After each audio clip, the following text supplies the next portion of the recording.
What's up everyone, Lou here for Golf Avenue, and we're back with another comparison. This time we're sticking with TaylorMade, but we're looking at fairway woods after looking at game improvement irons in our last video. We got 5 models on deck today going all the way back to the 90s, so I'm very excited to test it and see what the results are. So let's not waste any more time and let's start testing our clubs. So first up, we've got the TaylorMade Burner, not anyone though, the Burner Bubble from 1997. So let's put it up to the test and see what kind of data we're getting with that one.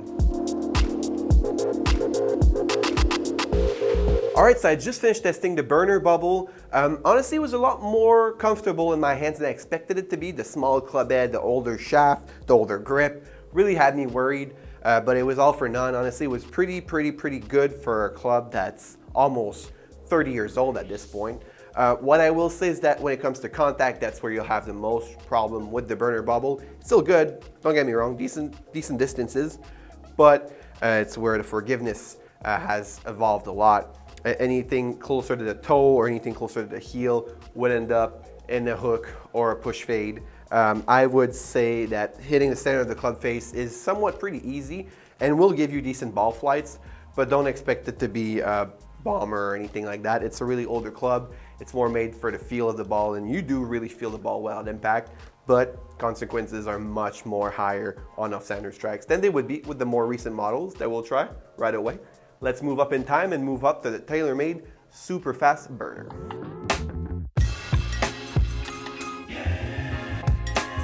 So I just wrapped up my testing with the TaylorMade Burner Superfast. It's incredible. Honestly, if you're on a budget, you're looking for a fairway wood that's not too expensive, that right there will do the job for you. Honestly, after a few strikes, I was even considering swapping out my own fairway wood to put that one in the bag. But my personal gamer is later on in this test, so maybe I'll wait and see. But more seriously though, this one is incredible. I wasn't really expecting much out of it. It's incredibly forgiving. I did have some strikes that I know would end up in hooks or fade with some other clubs, but with this one, they were really controlled. Just nice little power draws that would just come a little on the inside. Honestly, very good, very forgiving. Launches the ball very high and long. I'm excited to see the full data, but so far, so good. I'm very impressed with that one, and I'm excited to see what we have in store with the next fairway wood, which is the TaylorMade M3.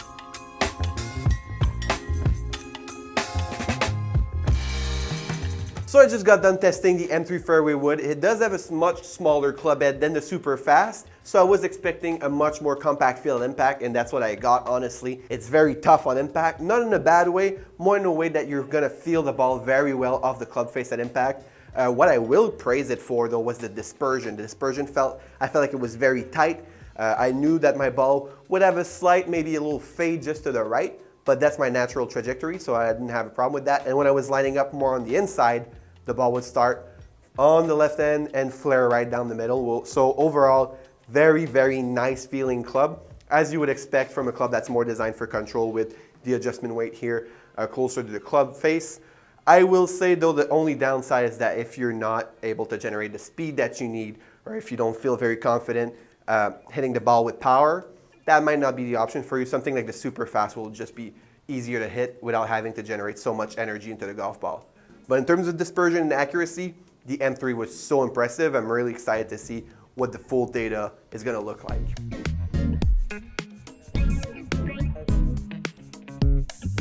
Alright, so I just finished with our 4th driver. This one is the TaylorMade QI10 Tour from 2024. I personally have this club in my bag. This is not my actual gamer. This is one I took from the warehouse, but I definitely love mine. It's great. It's a great club, very reliable.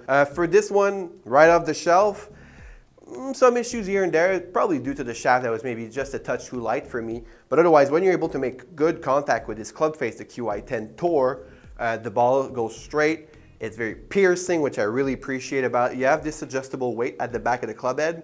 So if you move the weight more forward, your ball flight will be lower and the ball will be more piercing, a little less spin as well off the impact.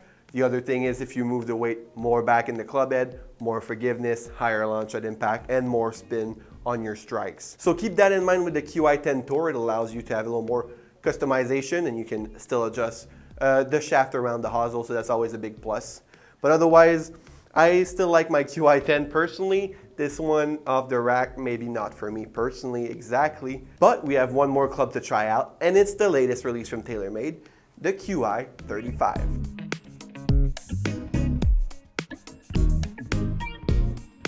So I just got done testing the QI35 Tour. It was a massive improvement over the QI10 Tour that I tested. Again, as I mentioned before, I like my own QI10 Tour, but this one, I guess the shaft was just right for me, and then mixed with the club head. I felt like I was able to get the ball up in the air without too much effort. Higher spin rates on that one, so keep that in mind.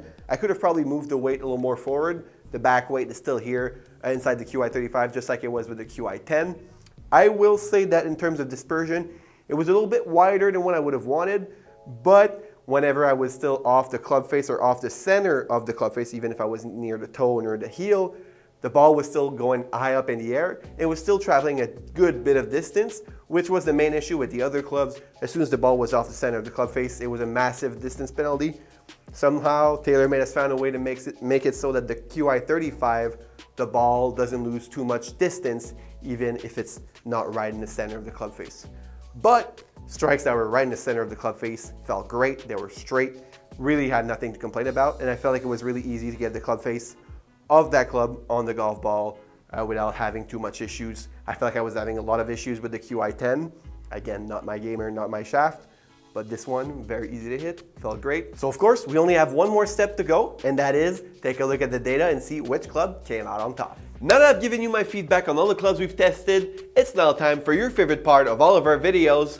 It's time to look at the data. So right off the bat, when we look at the full graph, there are a few surprises that will jump out to us. Starting off with the QI35, it was a bit disappointing, to be honest. It felt great in my hands, but the distance is just not there. It's the shortest in total distance, and it's one of the shorter ones in terms of carry distance. So a bit disappointing from the QI35, if I'm being honest. And one more thing on the QI35, it wasn't that great at transferring the swing speed into the golf ball at impact, so that also probably costed a bit of distance overall in the impact. But in terms of distance, we have two standouts. We have the QI10 Tour and we have the Burner Superfast. Those two really stood out, breaking the 207 mark in terms of carry distance and both being around the 235 yards mark in terms of total distance. I definitely expected this from the QI, being that it's a year old and I personally game one in my bag.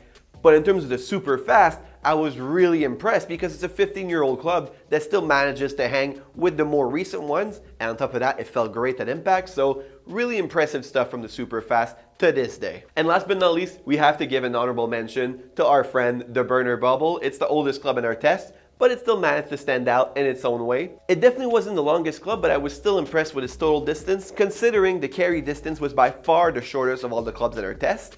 Its rollout once the ball hit the ground was really what impressed me, and personally I really like that in my own fairway wood, so I was really surprised with that one.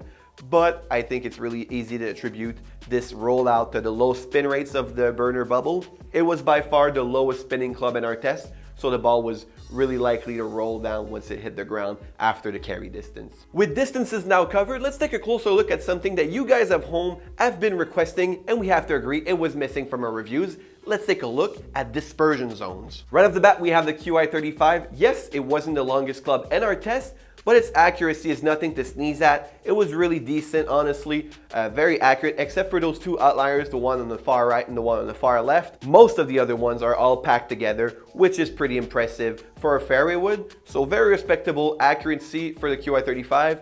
Distance, maybe I'd need to have another look at it. Moving on to the QI10 Tour, it was a bit of a wider dispersion zone in that case. A few up top to the right, a few down low to the left, and a few right down the middle.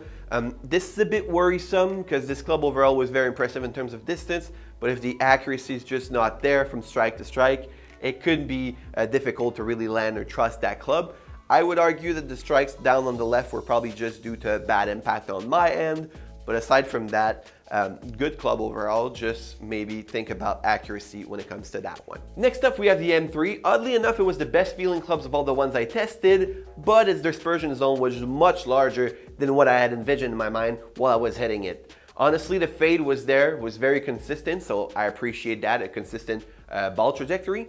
But the main issue was that there was a few strikes to the left, only two though, so it's really encouraging, and I'd say the ones that were on the left were just because they were much straighter and maybe pulled slightly. But aside from that, the consistency of the M3, very nice. And if you go back and look at the distance chart, very decent as well. So the M3, great option for golfers who are looking to have just that extra bit of touch with their fairway wood at impact. Next up, we have the longest club in our test, the Burner Superfast. And it's not just long, it's pretty damn accurate if I'm being honest. There are a few outliers that were slightly too spinny that ended up too far on the right, natural fate for me. But aside from that, it's an incredible weapon that probably comes in at a very low cost for most golfers. Last but not least, again, we have our burner bubble, and it's very similar to the QI35 in the sense that they are two singular outliers. But aside from that, the dispersion zone is very tight. So yes, the burner, maybe not the longest, but it's quite accurate for such an older club. So if you're really on a tight budget, that's a good option for you right there. So this just about wraps things up for our comparison test. But before I let you go, I do want to point out a few of the learnings that we've made from our experiment today. First off, we have the QI35, and I think we can all agree that it's a very respectable club from TaylorMade, but it doesn't quite raise the bar enough to justify its price over models from 15 years ago or even 10 years that are able to match it or even surpass the performance that it will offer you. Second, we love to claim that older models will match or exceed the performance of brand new ones, and from this test today, it's pretty obvious that it's the case. Yes, the QI10, the one-year-old model, is really good, but if you look at the M3 or the Burner Superfast, you'll see that their data just matches up with the brand new clubs.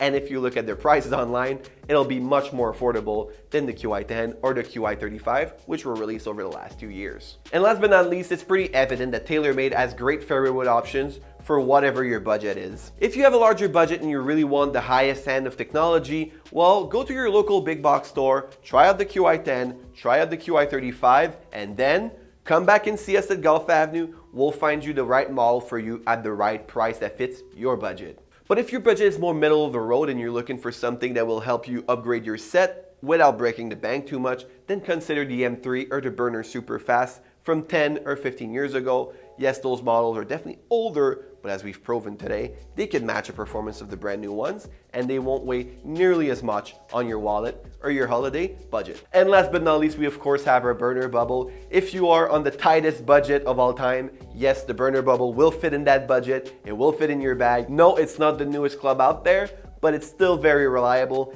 and will produce decent performance for the price that you'll be paying for it. And as always, before we let you go, I just wanted to take a moment to thank you for taking the time to watch this video. We always put a lot of effort behind those tests and those experiments, so we're always glad when you guys take the time to leave a comment, leave a like, or even choose to subscribe to the channel. Speaking of which, if you enjoyed today's video, make sure to hit that subscribe button. We've got plenty of videos coming down the pipe for you, including different generational comparisons like the one we did today. And if you've got any ideas for us, make sure to leave it down in the comments and we'll be happy to take it into consideration for our next video. But as always, for Golf Avenue, I've been Lou. Until next time, see ya.